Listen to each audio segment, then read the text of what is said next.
बालाघाट के सरदार पटेल कॉलेज में BA LLB पाठ्यक्रम के विद्यार्थियों ने बताया कि कैसे एक नेट संचालक द्वारा उनकी परीक्षा फीस जमा नहीं की, जिस कारण वे परीक्षा से वंचित रह सकते हैं। इस पूरे मामले की शिकायत उनके द्वारा पुलिस अधीक्षक कार्यालय पहुंचकर की गई है।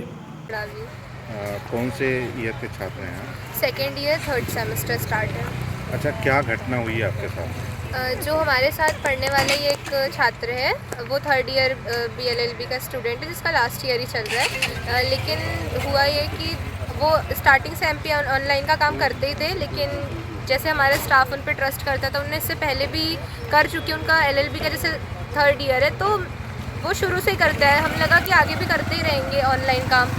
और तो पहले हम लोगों ने उनको फ़ीस दी है और उनने सही टाइम पे जमा भी की है, रिसिप्ट भी दी है। लेकिन इस बार ये हुआ कि हमने उनको जून में अपनी फ़र्स्ट इंस्टॉलमेंट दी अपने कॉलेज फ़ीस की, लेकिन जब उनसे हमने रिसिप्ट मांगना शुरू करे, उन्हें टालते गए कि मैं अभी दूंगा, मैं तभी दूंगा, पर उनने किसी तरह की कोई रिसिप्ट नहीं दी। मुझे एंट्री करवाना है बोले, और इस तरह से उनने हम जितने भी हम छात्र हैं उनसे 4,50,000 की धोखाधड़ी किए हैं।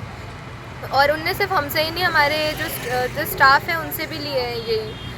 आप लोग जो है, क्योंकि वो स्टार्टिंग जैसे कि हमारा स्टाफ उन पर भरोसा करता ही था, तो हम लोग फर्स्ट ईयर ही हुआ है हमारा, तो हमने शुरू से चीज़ें की है और कुछ बीच में किसी तरह की कोई गलती नहीं हुई, ना किसी तरह से कुछ फ्रॉड हमारे साथ हुआ ही नहीं। और टाइम पे हमारे पास रिसिप्ट आती थी। ऐसा होता था कई बार कि अकाउंट सेक्शन में सर्वर डाउन होता था, तो वो खुद हमारे पेरेंट्स के पास भी कॉल करके पूछते थे कि बच्चों का काम है, इतनी इतनी फीस है, आप भेज दो, तो हम लोग डायरेक्ट भेज देते, यहाँ तक कि हमारे पेरेंट्स भी भेजते थे उन्हें। कितने महीने की फीस लेके गए हैं?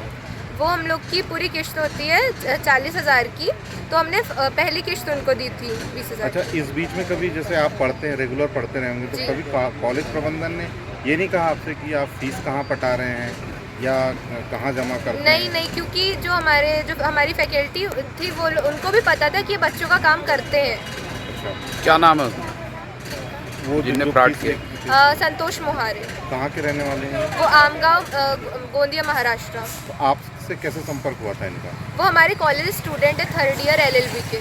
नहीं, वो तो थर्ड ईयर। जब फैकल्टी भी थी, अगर छोटे मोटे कुछ काम होंगे तो करवा लेना। उनने हमें खुद आकर के बोला कि मैं फ़ीस पेड करता हूँ, मेरे पास ये है, तो हमने डायरेक्ट उनसे। लगभग ऐसे कितने?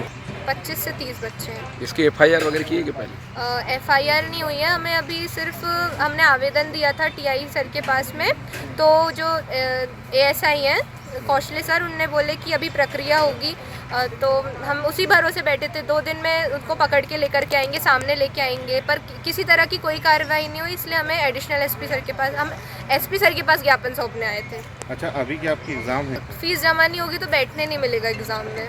अभी क्या आश्वासन दिया अधिकारी? अभी आश्वासन यही दिया गया है कि कार्रवाई होगी एडिशनल एसपी की। अगर नहीं होती तो क्या करेंगे? नहीं होती तो फिर एफआईआर हमें टाइम दिया गया, अपनी फैकल्टी से एक बार चीज़ें डिस्कस कर लीजिए, अपनी यूनिवर्सिटी से, क्योंकि यूनिवर्सिटी का भी नाम आएगा, और फिर उसके बाद एफआईआर शाम तक हो जाएगी हमारे कंसर्न से। कौन सी यूनिवर्सिटी है आपकी? सरदार पटेल यूनिवर्सिटी। प्रबंधन कोई आपकी मदद